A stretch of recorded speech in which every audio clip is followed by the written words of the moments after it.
մի խոսքով։ Մեկ այլ երջանկահիշատակ հերոս էլ կա, որը ոնց որ թե դες նորից չափազանցված կերպար է, Կոմանդոսը։ Ահա։ Այլ չափազանցված կերպար է։ Նույնիսկ ես ձեզ ասում եմ, որ 92 թվականին մարդը հրաժարական է տվել տեղափոխվել Հայաստան բուժման նպատակով։ Բուժման նպատակով։ Նայած հետո պատերազմից հետո մի 10 տարուց հետո է որ նա եկել, այդ մարդը եկել է Ղարաբաղի։ Մի ուզում եք չափազանցած ասեք, ուզում եք ոչ չափազանցրան, սա փաստ է։ Դե պատմության մեջ մնացել է Շուշին ազատագրող։ Նույնիսկ եմ կրկնում, Շուշին ազատագրումը ես ձեզ բացատրել եմ։ Շուշի ուղղությունից, բոլոր ուղղություններից, բացի թիկունքից, որտեղով մենք ենք մտել, ես անձամբ գնացել եմ, մնացած աչից, ձախից, թևերից հետ են քաշվել մերոնք։ Հիմա դուք համարեք հերոսություն եւ այլ օպերացիան մշակել եմ ինքս, փոխել եմ ես, թիկունքի մաս չի եղել այդ օպերացիայի, ես եմ մտցրել, դեմից գալացողները դա կրակ շեղող են եղել, կրակը վերցրել իրանց վրա։ Թիկունքում արել են այն ինչ որ արել են եւ ավարտվել է ամեն ինչ։ Հիմա դուք ինձ ասում եք, չէ, տես մի ասա որ Ես բան չեմ ասում, ես ասում ասեք այն ինչ որ կա։ Ես էլ ասել եմ այն ինչ որ կա, քարտեզա գրել եմ, գիրք եմ գրել, Հենրիկ Խաչատրյանը գիրքը գրողը տարել է Կոմանդոսի մոտ այդ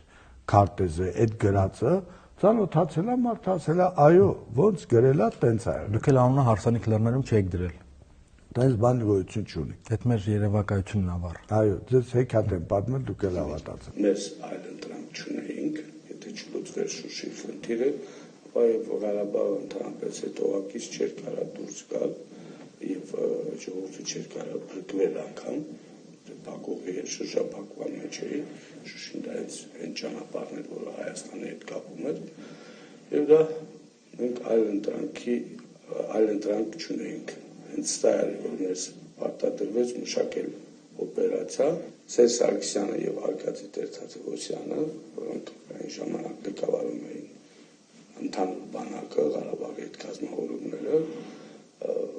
մշակվել էր օպերացիա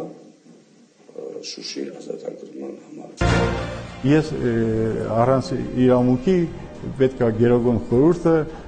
որոշեր իմ ղեկավարությունը,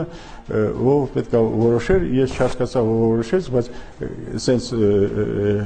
սենց հրամանի պես որոշեց Սերժ Սարգսյանը, ինչա Շուշին վերցրեցի, ինքը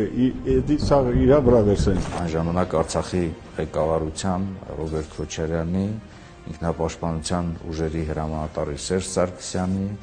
այնուհետև նաև Արկադի Տեր-Թադևոսյանի ցուցմամբ անձամբ ես եմ իմ ձեռքով գրել մարտական հրամանը եւ այնուհետև այն հասցվել է ուղղությունների ղեկավարներին մեր հանրաճանաչ Կոմանդոսի կողմից եւ տեղում արդեն ստեղծված հրամանատարական առաջնային կետերում եւ դիտակետերում ղեկավարելով իրականացվել։